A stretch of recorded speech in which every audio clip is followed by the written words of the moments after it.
ازيكم عاملين ايه؟ النهارده جاي اتكلم على حاجه حلوه جدا انا عاملاها. رحله المراهق المضيئه. قوي رحلتك مع نسرين ابو الخير. ايه الكلام الكبير قوي اللي انا بقوله ده؟ ده انا عاملاه مخصوص للمراهقين، وان انا مرشدكم نحو الثقه والتركيز والنمو. طيب، ان حضرتك تبقى مراهق في الزمن ده الموضوع مش سهل، مش زي احنا زمان بصراحة خالص. موضوع كبير جدا ومرهق عليكم. وبتحسوا فيه ان انتوا تايهين ومضغوطين في الدراسة، ومش مش عارفين نحدد هويتنا ايه، ولا عايزين نطلع ايه، ولا عارفين هنعمل ايه في حياتنا، وواقفين دايما في النص ما بين توقعات الأسرة وتوقعات الأصحاب. انا هعمل مين احسن، مين اللي هروح له؟ وطبعا ما نقدرش ننسى الاهالي، الاب والام اللي دايما شايفين ولادهم بيعانوا من عدم الثقة والتركيز، ومش عارفين هم يعملوا ايه، ومش عارفين ينظموا حياتهم. ففي رحلة المراهق المضيئة اللي انا عاملاها، الحمد لله انا فاهمة الاحساس ده كويس ك بيرنت وكمراهقة، لان انا عشت هذه الفترة، وعارفة الحيرة ان المراهق بتدور في دماغه، ان هو بيدور على نفسه، لسه بيحاول يكتشف نفسه. وعارفة كويس قوي قلق الاب والام على مستقبل ولادهم، وقد ايه هم مهتمين جدا وشغلين حياتهم كلها بولادهم. وعشان كده كرست شغلي اني اكون ماث منتور وتين لايف كوتش للمراهقين، لاني مؤمنة تماما ان كل مراهق يستحق في الحياة انه يلاقي اللي يوجهه ويرشده، مش بس في دراسته، لا في حياته كلها، عشان يعرف يكمل حياته. انا عارفة قد ايه هو صعب، وشفت الحياة والله طلبة كتير قوي اذكياء very smart، لكن بيخسروا بسبب ان هم فقدوا الثقة بنفسهم، او ان هم مش قادرين ينظموا وقتهم ما بين المذاكرة وما بين الاهل والاصحاب والاكتيفيتي والكلام ده كله، وحاسين ان هم مش مسموعين، فبيدوروا على اي حاجة ويغطوا بيها التوتر والقلق وعدم الهوية اللي هم فيها دي. وسمعت اباء وامهات كتير بيقولوا لي احنا مش عارفين نساعد ازاي، احنا كل ما نقول لهم حاجة يقولوا لا لا لا لا، مش سامعيننا اصلا، انتوا في حتة واحنا في حتة، انتوا في لالا لاند. فاللحظات دي علمتني حاجة مهمة جدا، ان هو الموضوع مش موضوع تيتشر. انا مش مجرد تيتشر بتفهم ماس وخلاص، لا. المراهق مش محتاج ان هو بس يفهم ازاي يحل مسائل الرياضيات، لا، محتاج ان هو يستخدم تولز علشان تساعده في حياته. ومن هنا جت نقطة التحول ان انا اسست فيها الفكرة بتاعتي اللي هي رحلة المراهق المضيء. لما حسيت ان الثقة بالنفس والتركيز وان هو يكتشف ذاته دي اهم بكتير من ان انا افهمه بس ان هو ازاي تحل الايكويشنز والمعادلات والحاجات اللي في الماث اللي احنا عارفينها. والحمد لله جمعت في الرحلة دي الارشاد الدراسي ليهم والنمو الشخصي والتوازن النفسي. ومن هنا عملت حاجة مهمة جدا، تولز لعملية نجاح المراهقين. التولز دي عبارة عن باكج انا اللي عاملاها. اول حاجة فيها اللي هي حاجة زي جورنال كده، بيكتشف فيها نفسه، بيكتشف فيها نقاط القوة بتاعته الفاليو والباشن بتاعته،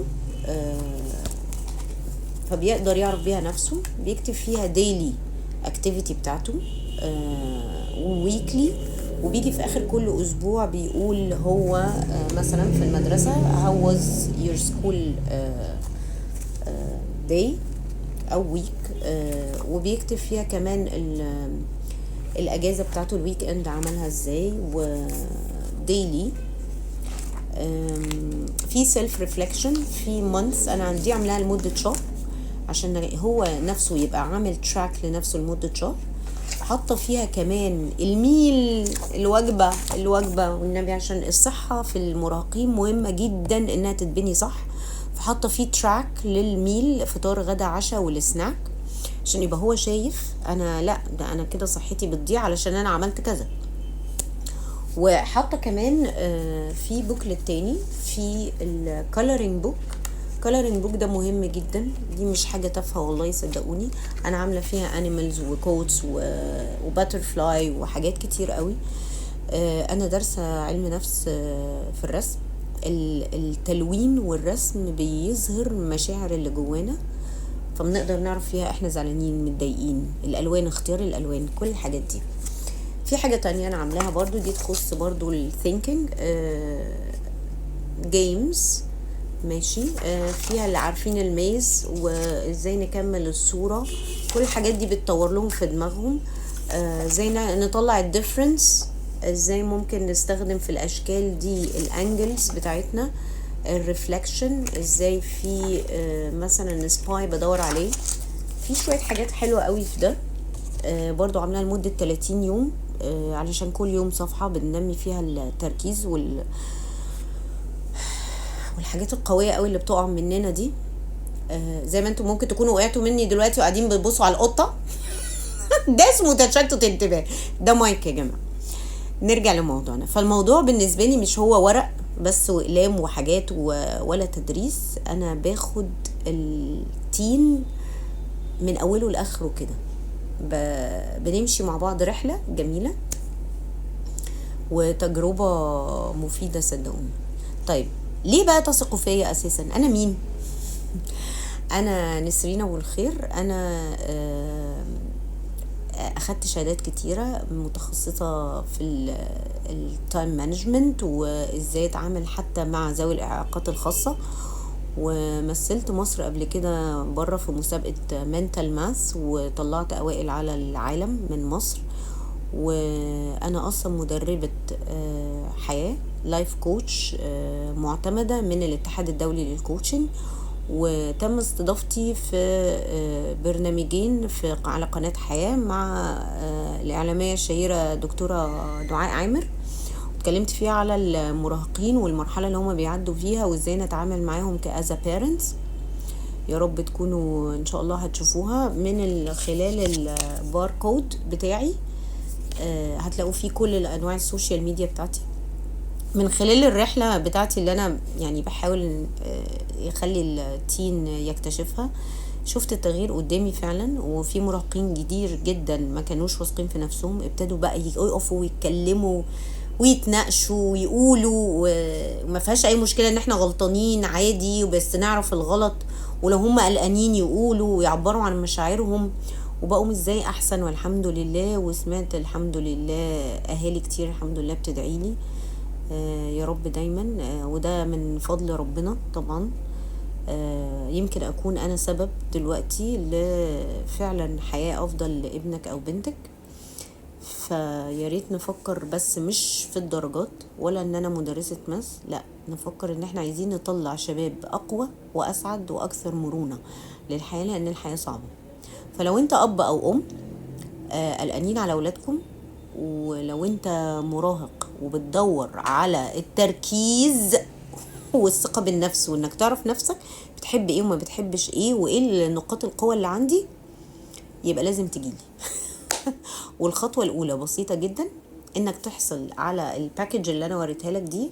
نسيت أقول لكم إن فيها علبة ألوان وقلم رصاص وأستيكة وبراية، علشان دي من المعاناة اللي أنا دايما بعاني منها، وأكيد كل الأهالي بتعاني منها، الحاجات بتضيع. فأنا الباكج اللي معايا أنت هتستخدمها، مش هتعوز تاخد أي حاجة تانية. وصدقوني دي مش مجرد أدوات، دي بداية لرحلة بيكتشف بيها نفسه ويبني فيها ثقته. فيلا بينا، رحلتك هتبدأ من هنا. يلا نمشي في الطريق سوا وانا معاكم. ولو لقيت انك فعلا محتاج تمشي في الطريق، انا موجودة على الفيسبوك، الواتساب، على اليوتيوب، على سناب شات، على تيك توك، على كل السوشيال ميديا هتلاقوا الباركود بتاعي، تعرفوا تدخلوا من كل حاجة وتشوفوا حتى اليوتيوب والبرنامج اللي اتكلمت فيه. ثانك يو جدا، مستنيكم.